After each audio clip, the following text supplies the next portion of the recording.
Hello and welcome to The Trade. Wonderful to be here with you. Before we get to the charts, let's take a quick look at what traders are watching today. And we've got Chinese stock markets bracing for a volatile session. Traders set to respond to the latest government stimulus promises, which were, well, some say big on intent, but low on detail. Bull market or bull trap is one of the headlines I read this morning in regards to the Chinese stock market. Oil prices fell by $1 in early Asian trade today after disappointing Chinese inflation data over the weekend stoked fears about demand. Meantime, China's military started a new round of war games near Taiwan today, saying it is a warning to the separatist acts of Taiwan Independence Forces. That's a quote. It offered no date for when they may conclude. And the U.S. says that it will send an advanced missile defense system to Israel to bolster its attack to respond to possible attacks by Iran, with about 100 troops to operate it. So still just a tinder basket in the Middle East. Well, let's get to the technicals now. We'll get stock specific as well with Gary Glover. He's joining me from Novus Capital. Gary, always nice to see you. Thank you so much for joining us. All right, so thanks for having us today. We've got a couple companies that reported well, but we've seen their performance fade. Where are we starting?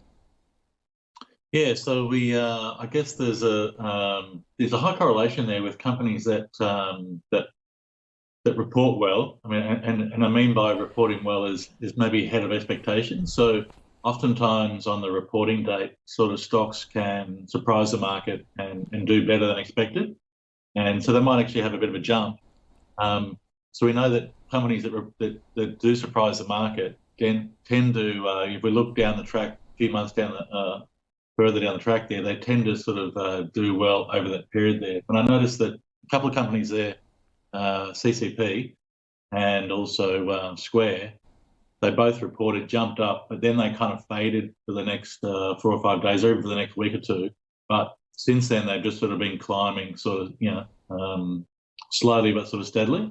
So it's been sort of well documented, well written about this this kind of theory there. And it's no theory, is bulletproof, but I think statistically, so something might be around sort of 80 to 85% of the companies that tend to do well in the first couple of days of trading do tend to go on with it a few months later. So we just saw, I think it was Credit Corp reported on the 30th of July there. That's that sort of big jump out of the chart there, out of the range. Then it sort of tended to fade and come back. And then since then, it's sort of been building quite nicely. And it's just now starting to get a bit of momentum there. So, there's a big base there.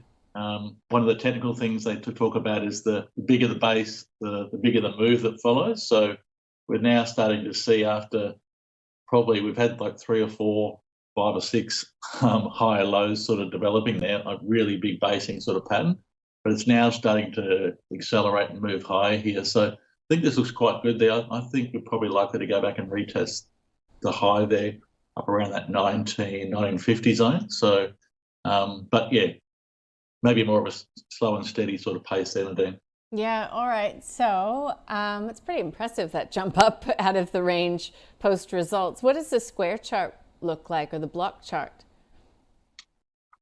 Yeah, sort of similar actually. So it reported on the 30th of July, had a bit of a jump up, and then sort of faded for the next sort of 3 or 4 days. So it just goes to show here, sometimes, if you're waiting through sort of reporting season, you see those companies report well, you possibly don't want to sort of chase it unless it's unless it really hits it out of the park. If it's just sort of a slightly positive announcement and the market jumps on that, you probably want to be patient there and come in there. But I think we're sort of square there.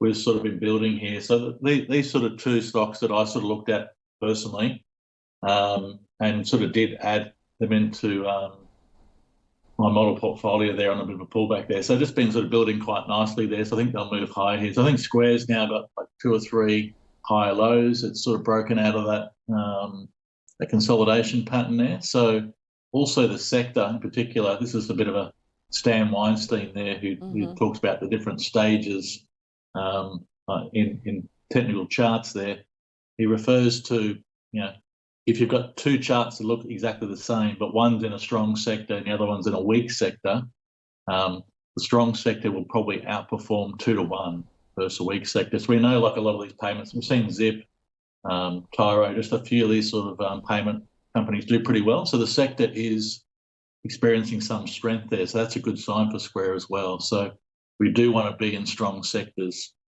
if our charts are sort of giving us a good sort of setup here. So this looks pretty encouraging as well.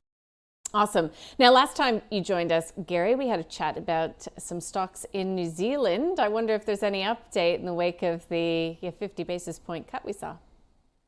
Yeah, we did, yeah. So I thought, it's just really interesting looking at those New Zealand stocks there. So if you look at, Spark, Auckland Airports, Fletcher Building in New Zealand, those stocks have been under the pump big time. But us Aussies here, we're complaining here about what, in the low fours, our mortgage rates there. But in New Zealand there, basically the interest rate's been sitting at 5.5% there, sort of the central bank rate there. So they've had two cuts here, August and September. So now basically sort of 75 basis points of cuts there. So they've gone from 5.5 back to 4.75. So even though they're still well in front of us, that's a big sort of cut there for them, bit of relief there. So a lot of those stocks have been struggling now. I think the New Zealand economy will get a bit of a boost from that sort of 75-point relief over the last 5 weeks. So it does take a little while to sort of come through there, but I think Spark is one of those ones that's really come off pretty hard here. Forecast to deliver a dividend around 26 cents next year, which puts it on a yield sort of between 8 and 9% here. So although it's not franked, it's still pretty juicy there in the current climate. So it's had a pretty nasty decline. Looks a little. We've just seen big volume the last 3 or 4 weeks as well. So it's kind of, for me, looking at, hate to sort of be trying to jump in and catch a falling knife here, but we are seeing those sort of volumes through the market there. There's 1 week alone there had 27 million shares traded there. So you're seeing that sort of capitulation sort of style volume here. I'll get a little bit of timing there, like a 36-week cycle there, which sort of culminated last week here. So I think this looks pretty interesting here. I think from a portfolio point of view, this is pretty interesting here where it is. Got it. Now, I just wanted to skip ahead to lithium because obviously the big news this time last week was the Rio Tinto bid for Arcadium, and we did see a rising tide lifting most boats in the space. Any sort of charts that stand out to you technically as looking pretty good setups? Yeah, Vulcan VUL looks pretty awesome. That's an interesting chart there. It's got what we call like a volatility contraction pattern there. So basically each sort of pullback is getting shorter and shorter in size. And the whole thing's sort of tightening up here and starting to push up. So we've seen pretty good volume on the rallies. We've seen volume decline on the pullbacks. So just pretty constructive price action there. So it is in that sort of geothermal energy and lithium space there, Vulcan. But yeah, it has had a few VCP patterns sort of coming out of the daily charts, and they've kicked on here. We've got a similar sort of pattern on the weekly. We've actually gone to a new high today here just in the short term, so that's really constructive as well, and some pretty good volume coming through Nadine. So I think this looks pretty interesting here. This is sort of broken out of that little descending triangle there. The whole thing's tightening up. Just a good profile there technically, building quite nicely. Nice. All right, Gary, I wish we could keep chatting, but we're out of time. Thank you so much. We'll see you soon. Thanks, Nadine. Gary Glover there from Novus Capital. And that's the trade for today. Stay with us. We'll bring you more news and views in just a moment.